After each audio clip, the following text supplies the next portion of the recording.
বিসমিল্লাহির রহমানির রহিম। আমি আমি সশ্রদ্ধ চিত্তে তারেক রহমান সশস্ত্র চিত্রে শপথ করিতেছি যে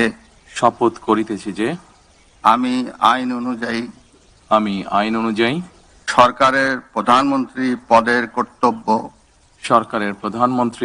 পদের কর্তব্য বিশ্বস্ততার সহিত পালন করিব।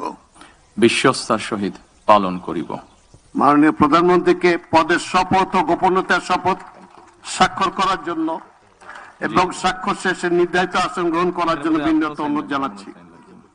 জি।